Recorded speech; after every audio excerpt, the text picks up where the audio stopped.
Okay, fine. Good evening. Let's start because to save some time. Today's topic is on miscellaneous gram-negative or gram-positive bacteria. Second session would be covered on miscellaneous gram-negative bacteria. The learning objectives for today's session would be, at the end of the session, students will definitely, inshallah, know the core concepts of the organisms which you are going to learn, understand how to approach to solve a clinical vignette if any question is given on this topic, choose appropriate answer among the topics in MCQ format, right? Okay, these are our objectives. In half an hour, I think we will all have answers for all those questions. As you can see over the screen, these are nothing but not much different from those actors or Bollywood celebrities that are displayed on the screen. Our bacteria on today's topic is also something like that. Neglected zone or unsung heroes. But though they have made a remark in the history of Bollywood celebrities, as you can see, you have Irfan Khan, you have Nawazuddin Siddiqui, then you have Anshuman Khurrana, I think, Anshuman Khurrana, then you have Sushant Singh Rajput, recently who had expired due to some personal reasons. Fine. So which are the bacteria which we are going to discuss today are Actinomycetes, Nocardia, Listeria, Erysipelotrix, Trophy, Rima, Whipple. So these are about 5 important organisms would be covered in the miscellaneous gram-positive bacteria. Fine. Let's start with the image-based thought-provoking slide. What do you think it is basically? If you can chat or if anybody is online or can just give our answer. Mehdi, are you there? Ikra, Rufaida. Yes, very good, Ikra. I think it's Ikra who answered that. Yes, sir. Yeah. See this, can you see the pointer? Anybody here? Right. Let me use a laser pointer over here. Or else I use this slide. Right. This picture here is showing what you call a wound with a sinus tract which is still about to heal. And here you have a gram stain or H&E stain preferably, which they use to stain the tissue or any specimen that comes to lab. And this is described as typical gram-positive bacilli with clubbed ends, gram-positive filamentous bacilli, in fact. And here, as you can see, you have a sun-ray appearance, rays coming out. That's the reason why the other name given for this fungus is also called ray fungus, Actinomycetes. Mycetes is a word used for mycology. So if you just concentrate over the border over here, this border, it gives a typical sun-ray appearance. Good.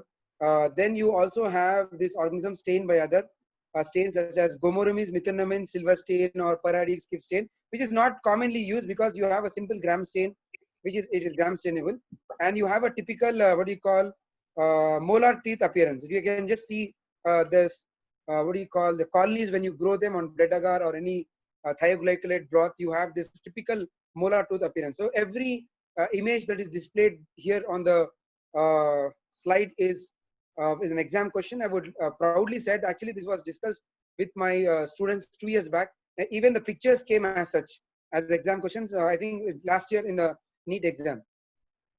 Let me go from here. Yeah, you have a clinical vignette placed over here. 35-year-old male farmer presents with multiple discharging cervical sinuses. Multiple discharging cervical sinuses. Which of these stains will be useful for diagnosis, and where does the organisms normally colonize the body? I hope you understand. There are 2 questions here, so definitely you have 2 answers. So what would be the answer? Anybody? Rufaida?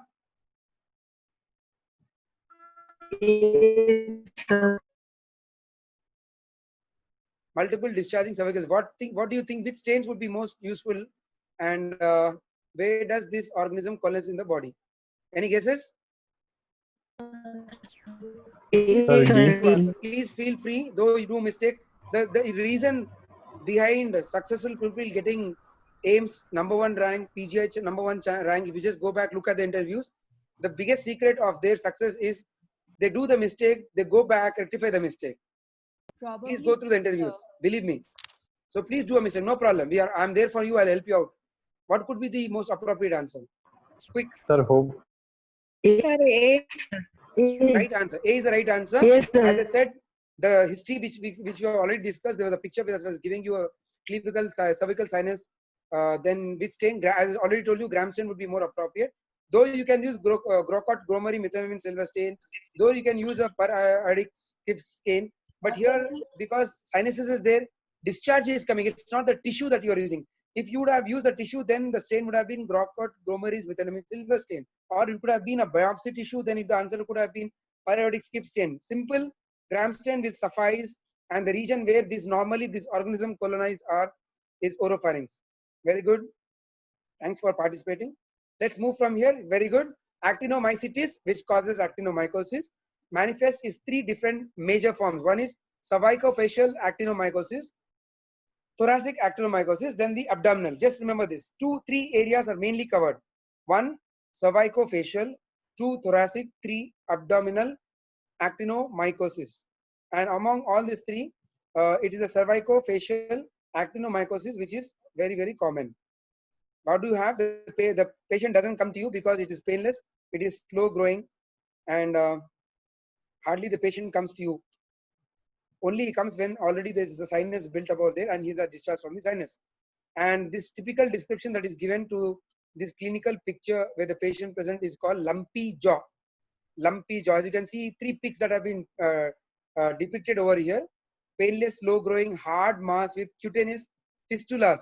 You should know the difference between fistulas and sinus tract. So they are fistulas.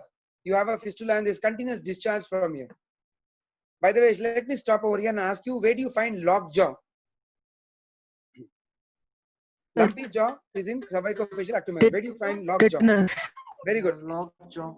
Locked jaw. Tetanus. Tetanus. Clostridium tetani. Very good. Fine. So I think that should help you solve the answers over here. Same question, I displayed it again so that now your concept becomes very strong. Might be an image-based question or might be a clinical vignette. You'll be able to answer this question. Questions like this. Fine, let's go to the next slide. Yes, anybody has any doubt? Kavya, are we doing good till here? Audio, video, everything? Yes, sir, you're fine, sir. Right. Let's go to the next presentation of this patient. You have thoracic actinomycosis. As you can see, again, you have the fistulas and unhealed wounds over there. Let's not go into details because actually, if you are students participating in this online session, believe me, this can come maximum as a 2-marker question or as a 4-marker question. Or people preferring for NEET, yes, as I told, unsung heroes. Definitely, please expect a question from these topics. I think actually the very reason why it provoked me to take this class today, I am really grateful to one of the few students who really put forward, sir, why don't you take or discuss a class on miscellaneous gram-negative, gram-positive bacteria? Then I really give a thought for it for 10 minutes. And yes, definitely when I had a look, it's worth talking on these topics. I took it and I really enjoyed while preparing these slides for all of you. Fine, thoracic actinomycosis, let's not go into detail, same presentation. Let's not learn anything. It's just the region. Let's also not learn anything over here in this slide. Just remember, you also have an abdominal form, as I already told you. 3 manifestations: cervicofacial, then you have thoracic, then you have the abdominal form. But you have to, I think you should know that this is basically because of this spillage of intestinal flora, secondary to bowel surgery or appendicitis. So basically, there's as an insult of injury. It doesn't start by itself. There has to be an insult of injury in the colon, which might lead to abdominal actinomycosis. Another very important thing I would discuss here is pelvic form of abdominal actinomycosis, which is nothing but it comes in abdomen, basically because of usage of intrauterine contraceptive devices.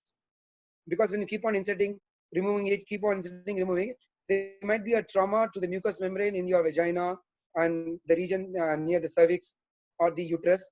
So definitely that again might be a good a start or to start the injury for the actinomycosis to start over there. Again, another thing very important is brain abscess.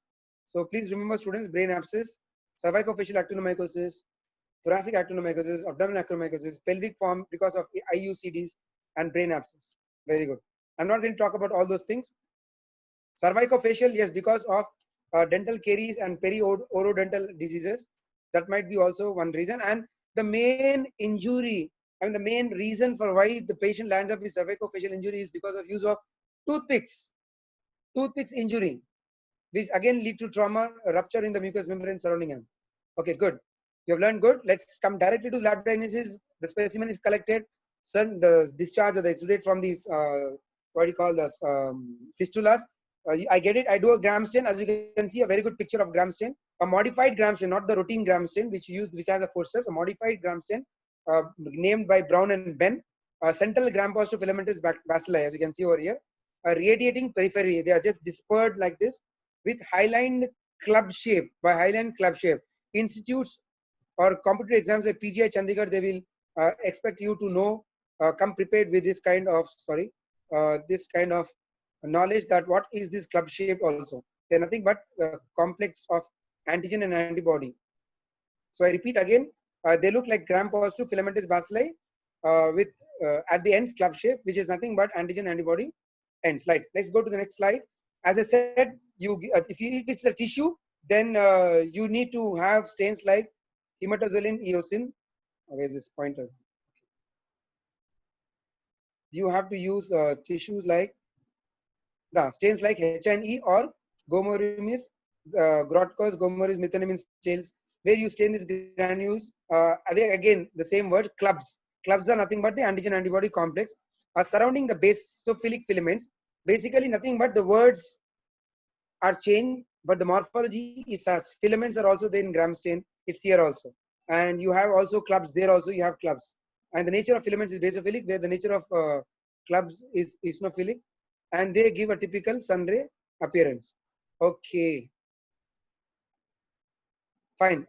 You can also do a molecular technique which goes by name FISH, fluorescent in situ hybridization, using a nucleic acid probe, or you can do a serology by using fluorescent antibody techniques. So these are different methods.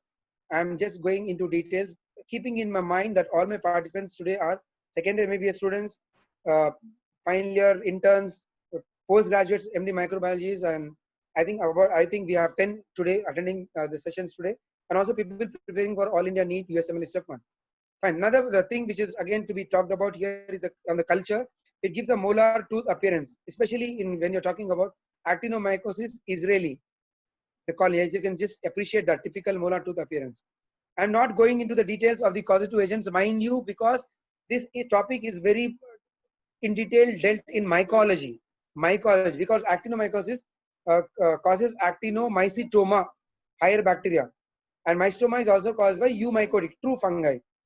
Can you anybody name which is another condition which resembles this mycetoma other than actinomycotic mycetoma or your eumycotic mycetoma?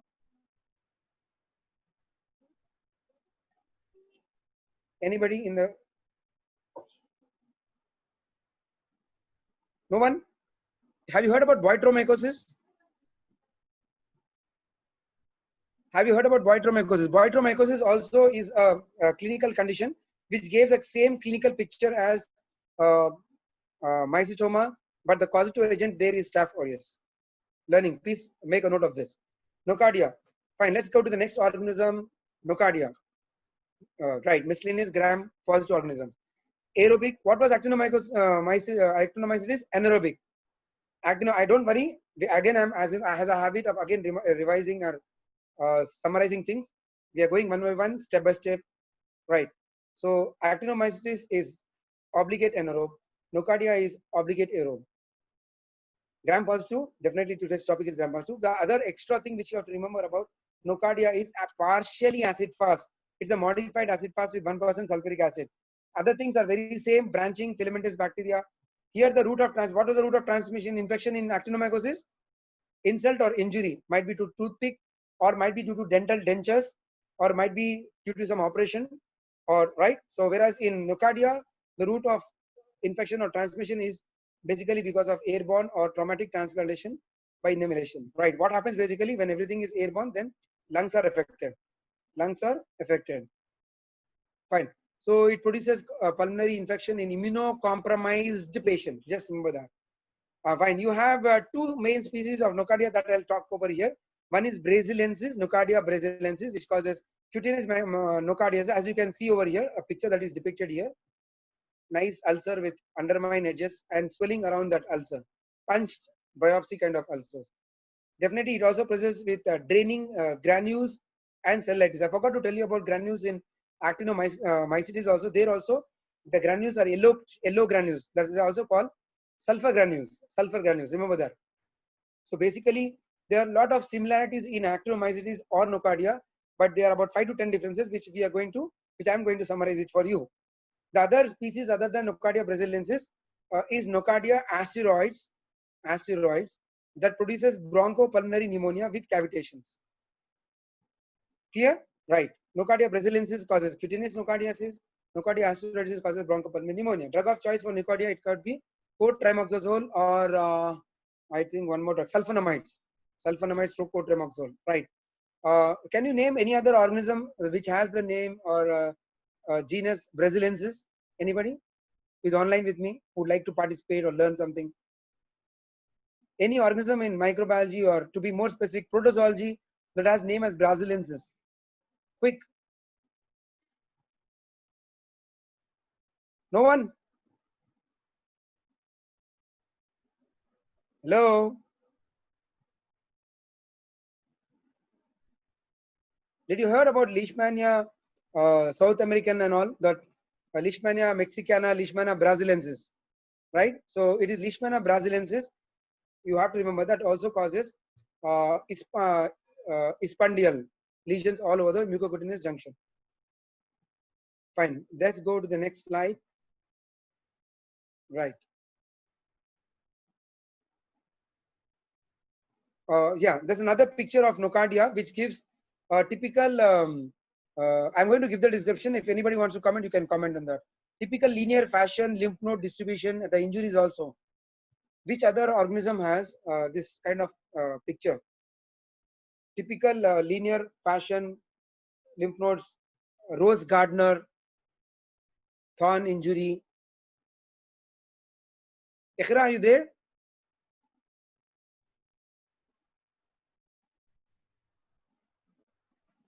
Kavya? Yes, sir. I'm audible? Everything Yeah, is okay, yeah. no? Yes, sir, you're audible. All the Students, if you have participants, any doubt, you can just raise your yeah, hand. We'll please. just unmute you. Yeah, they can ask me or they can interact because it will be good. Because when I love people interacting and it will be good to give boost some energy to me also. There's no point. No, see, I can keep on teaching you. I'll grow. I'll become the best teacher. But I want you also to grow along with me. Yeah, somebody raised his hand. So what I have to do? Shall I? Can you put the question, or shall I click that? Does he have a question for me?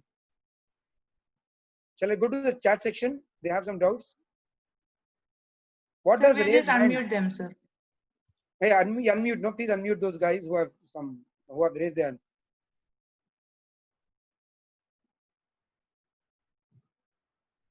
Yes.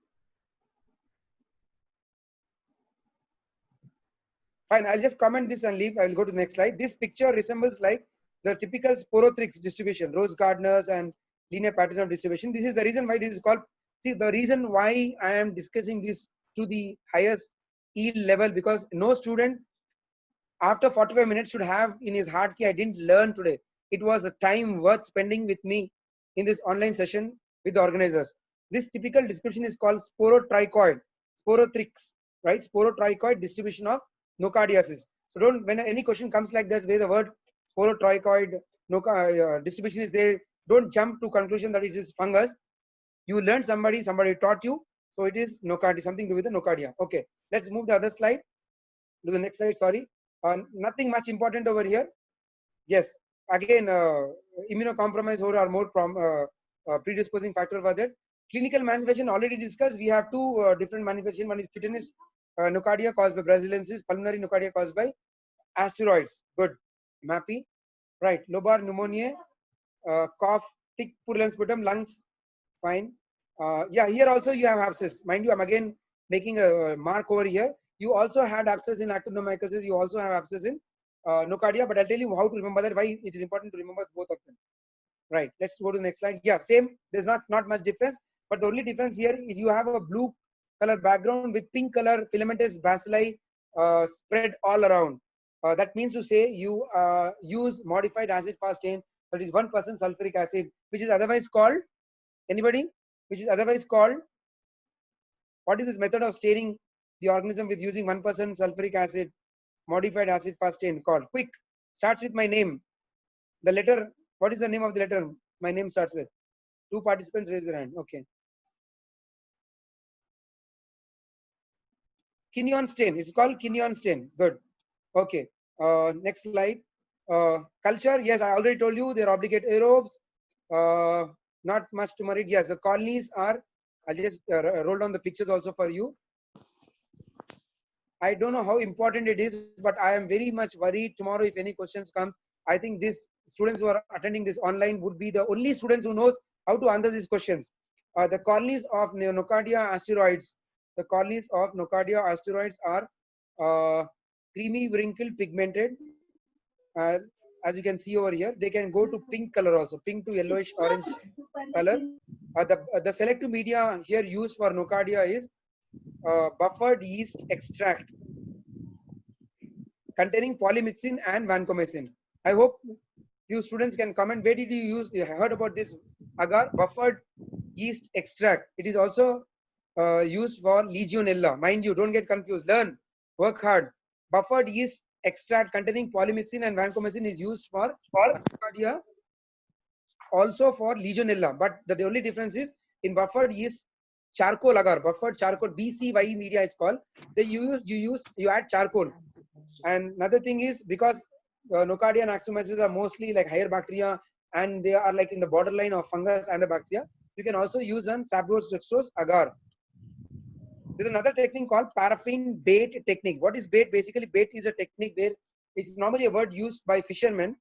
They bait it at the end of the hook. They put an earthworm or whatever it is. It goes down. Any fish comes to consume that, it gets locked up or hooked up.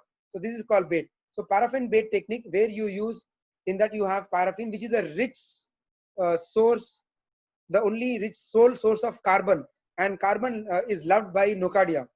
Carbon is loved by Nocardia. So it takes that carbon, grows nicely. So paraffin bait technique is also used to grow Nocardia. And in Lowenson Jensen medium also moist, sometimes you can use to grow Nocardia, moist glabrous colonies, as you can see over there. Okay, the big important slide, my favorite slide to just summarize difference between Actinomyces and Nocardia. Actinomyces is anaerobic, whereas Nocardia is aerobic, obligate anaerobe, obligate aerobe. This is a mnemonic. I request the organizers and also request simultaneously all the participants request the organizers to arrange a class only on mnemonics, which is worth it. I'm telling you, bacteriology, virology, that would be a very good session for you to just make your subject easy. Here I'm not going to talk and discuss much. Fine. So Actinomyces, obligate anaerobe, non-acid fast. Obviously, you know this partially acid fast. Actinomyces is cervicofacial, the normal flora of the gingivas. Nocardia, where is it found in soil organic matter. Now the very important point. Actinomyces produces solitary brain abscess, whereas Nocardia produces multiple brain abscess. Very easy. The word, if you just see actinomyces, actino means mnemonic to remember. Akela, one. In Hindi, akela means one. Akela, one. Solitary is single. So just remember like that. Nocardia, opposite of akela, one is multiple. So MN, multiple. Actinomyces, as I told you, gingivas, toothpick injury, any injury. So endogenous. Infection is endogenous. Whereas Nocardia, a droplet from outside. I told you, it's outside, inhalation and all. Drug of choice for Actinomyces is penicillin, whereas drug of choice for Nocardia is cotrimoxazole. I think that has a worth slide talking about. Fine, this is a slide which has been summarized. This is one of my favorite summary slide. Anyhow, madam is going to upload you on the YouTube, or even I can share it with you whenever you want. So let's move from here. Let's go to the next clinical vignette. 45-year-old man presents to his oncologist. Please, this is a USMLE step 1 question, by the way. I'll break the ice for you. And together we are going to answer this question. 45-year-old man presents to his oncologist with fever, headache, neck stiffness. I think we have already covered Neisseria meningitis. Did I teach you all online? Yes. Kavya, you hope you remember, right? Did I teach you Neisseria meningitis, guys? Yes, sir. Fever, headaches, neck stiffness.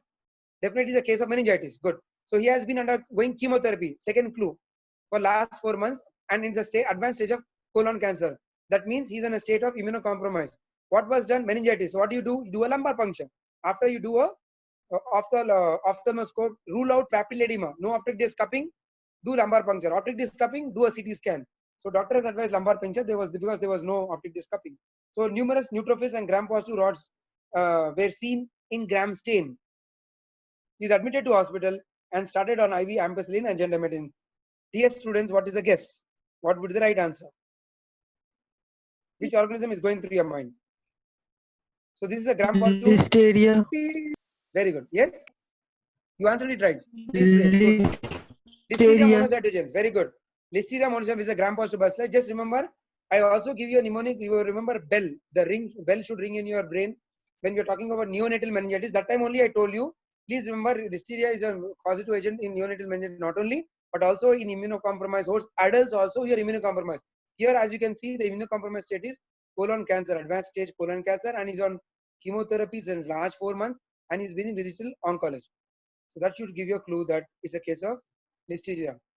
Fine, let's talk more. And it has a typical tumbling motility. When you collect it in a subculture, when it's liquid media, it has a typical tumbling motility and cold enrichment growth. When you keep this organism at 4 degrees centigrade, it grows very nicely. It loves to grow in the cold environment. Etiology, epidemiology, we'll talk in the next slide. Invasion of the host cell because of two proteins, internalin. Internalin, it goes inside from cell to cell without getting exposed. That's the reason why it escapes or evades phagosome lysosome fusion. It's a very intelligent organism, most intelligent organism. If you ask me, it's Listeria because it never gets exposed. And the toxin that is responsible for the damage is Listeriolysin O. And treatment you already discussed, ampicillin and gentamicin. Like, so that is Listeria monocytogenes.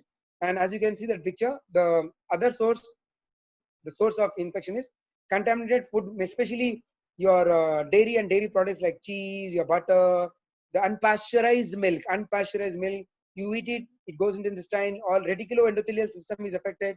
Your liver, your spleen, your lymph nodes. It goes directly to the hematogenous spread to the brain, and it causes meningitis. That's how it's caused. Not only that, if mother is affected from mother to child, it goes to the placenta and it causes neonatal listeriosis. Neonatal listeriosis, and in adults it can cause granuloma infantis septicum in small elderly children more than 1 year. Fine, just look at the toxin and the organism, how intelligent it is. Okay. Sorry, next slide. Yeah, here it is. Just look at the diagram, please. I will be reading for you. Entry into the intestinal epithelium mediated by internalins. It survives and it evades because I told you it doesn't get exposed from cell to cell. It goes through the internalin. It has that actin filaments. Actin filaments, as you can see, like jet, it goes and goes into another cell. Not much important. Yeah, neonatal listeriosis, as I told you. Early onset, late onset. Early onset will lead into granulomatous. This is very important. High yield. Put a star mark. Granulomatous infantis septicum. Infantis septica. Miliary micro abscess. Miliary small pockets of pus-filled cavities. CT scan, MRI should depict nice pockets of pus which are collected and very dangerous for this neonatal born. Fine. Let's go to the next slide. Lab diagnosis. Yes. CSF, meningitis, septicemia, blood, or if the child who is suffering, to prevent, you can take the amniotic fluid. Already you know it's a gram-positive cocobacillary form. Very important is it exhibits differential motility. You might have heard about dimorphism. Dimorphism. This is called differential because it exhibits tumbling motility at low temperature, 25 degrees centigrade, and it is non-motile at 37 degrees centigrade. Now, how to remember this, sir? Cold enrichment, Listeria. Sir, it is motile at low temperature. Sir, cold temperature foods. It's very easy. Just go to the last slide here, or the last line in the slide. List mist. Mist is a form of vapor where you find in cold countries vapor like that. List mist. You can remember like that. Fine. The selective media for, again, for all India need, they can ask you. For Listeria monocytogenes is Palcam agar, polymyxin, acreflavin, lithium chloride, ceftazidime, ascilin, mannitol. Don't remember all those forms and all. Just remember the abbreviated form. Palcam is more than enough. Yes, it produces beta hemolytic colonies. Very important because when you take Listeria monocytogenes in a blood agar and perpendicular, if you cross streak Staph aureus, it also exhibits a positive CAM test. Positive CAM test. Again, repeat. Positive CAM test is seen with group B streptococci. When you use group B with Staph aureus, and when you use Staph aureus with Listeria monocytogenes, this also is also called positive CAM test. Good. Okay. Catalase positive, not, yeah, I'll talk about this positive CAM test over here. Right. Anything more? Yeah, another thing, very, very important. Yeah, Anton test, important for the postgraduates who are here online, and also for the secondary MBBS. In Viva, they'll ask you, what is Anton test, or they will ask you, what happens when Listeria, that is what the Listeria contains what toxin? Listerolysine O. So the Listerolysine O toxin goes into the eye of the rabbits. It produces keratoconjunctivitis. This is basically an in vivo method to demonstrate the toxin of Listeria monocytogenes, and this is called Anton test. Suppose if I change the animal and if I change the organism, what test it is called? And what am I talking about? Anybody? Okay. Same thing. If I inject Serenile test. Serenile test. Seri, Serenile test. oh my god. E. No, I'm coli sorry, actually. cover. Your voice is echoing, but I'll take it as, I don't know, I heard it like Serenus test. It's called Serenus test, where you instill entero hemorrhagic E. coli or enteroinvasive E. coli toxin into the eyes of guinea pigs. Please remember this. And it produces keratoconjunctivitis. The result is the same. Just remove rabbit, put guinea pig over here, take out Listeria, get EIEC, enteroinvasive E. coli, and that is called Serenus test. Fine, you already know this. Ampicillin gentamicin is the drug of choice. You know prevention because you have to wash your food, fresh vegetables, unpasteurized dairy products, avoid them. This is another important, very good slide. People who are just like, you want to have the entire microbiology overnight, next day exam, these are the slides, believe me. We can have, in fact, a discussion only on this kind of slides just before your exams, but you have to convince the organizers. Yeah, next organism, Erysipelotrix ruseopathae. Very uncommon, very, just remember whenever this organism comes, you remember the fishermen and the animal handlers, because these people yeah, what do you call, they handle the animals and the fisher when they pick up, or people who are having those aquariums, they immerse their hands and they have these bites, because this organism is mostly present in the fishes, in the seals, in the whale. And when the human being comes in contact, you have these pictures as they have described, depicted over here in the slide. You can have this. And that is what one thing you can carry over here. Otherwise, don't ponder over it. Don't think. Don't waste much time. Erysipelotrix ruseopathae. Okay, it's an animal zoonotic, and most common high risk group of people are animal handlers and fishermen. Erysipeloid. Okay, erysipeloid is most common form. It causes violaceous swelling with severe pain, as you can see over here. Fine. Don't get confused with erysipelas. Erysipelas is almost same like this, but it is caused by, erysipelas is caused by, good. Yes, Streptococcus. Streptococcus, which species? There are 5 species. Pyogene. Yes, you are right. Pyogenes. Right, ma'am. You are right. Fine. This is also gram-positive bacillus, because obviously today's topic is gram-positive bacillus, but non-branching filamentous form. So our job is very easy. Please believe me, nothing much important over here. Yeah, last organism is Trophirima Whipple. It was discovered by George Whipple. That's the reason why after his name. Yeah, what you have to remember is basically it's a malabsorption syndrome where fats are not much digested. The patient will have steatorrhea, as you can see. A good picture that depicts all. Steatorrhea. Steatorrhea is also found with which organism? Malabsorption of fats. Come on, quick. Which Giardia. organism? Yes? You want me to give clues? Giardia, very good. Giardia, very good. Giardia lamblia also produce, very good. Fine. Trophirima Whipple bacilli, they also evade phagolysosome fusion, so they survive in the foamy macrophages. And this patient suffers with encephalopathy. Basically, there's an imbalance of glucose and stuff like that happens. Lymphadenopathy, and it is basically the small intestine. It's the small intestine that has the pathology occurs in the small intestine. Fine. Let's go to the next slide, which is also picture based. Whipple's disease. The mnemonic to remember is a very good mnemonic I found in the net, and I thought I will share it with you, which is always my habit. Share the knowledge. Pass the can of foamy whipped cream. Pass the can of foamy whipped cream. PAS, pass is periodic skip stain. They use the periodic skip stain, foamy macrophages containing the this Whipple's rods, gram-positive rods. What are the defects? It's a triad of cardiac valve abnormalities. Yeah, let me take the yellow pick over here. Yeah, cardiac valve abnormalities. A for polyarthralgias and neuro dysfunction, like as I said, encephalopathies can occur. So that is about your Triphorium Whipple disease. Okay, what do we have next? Yeah, treatment. I don't know why I kept this. Not much important from microbiology point of view, but actually this organism is talked much in your medicine or surgery point of view. Doxycycline is a drug of choice. In fact, it is given for 1 year, 1 long year. Hydroxychloroquine. Fine, let's get to the round. Almost, Kavya, we are almost done. I think we have 5 minutes, right? We are on time. Yes, sir. We have one time. Yeah, there are about 3 more slides, I think. I think we are done. Yeah, early onset neonatal disease caused by Listeria monocytogenes is characterized by all of them except. Tough question because I just close, break this ice over here. Mortality rate here is, I believe, more than 30%.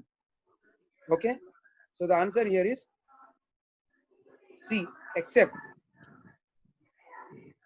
Yes, what is the question? Early onset neonatal disease characterized by Listeria monocytogenes. Yes, it is acquired from maternal genital flora, no doubt about it. Causes neonatal meningeal sepsis, no doubt about it. Granulomatous infantica, granuloma infantisepticum. Then it does not cause nosocomial outbreaks. It is just limited to the mother and child, and obviously the child is in a NICU. Mortality rate is more than 30%. Right, next slide.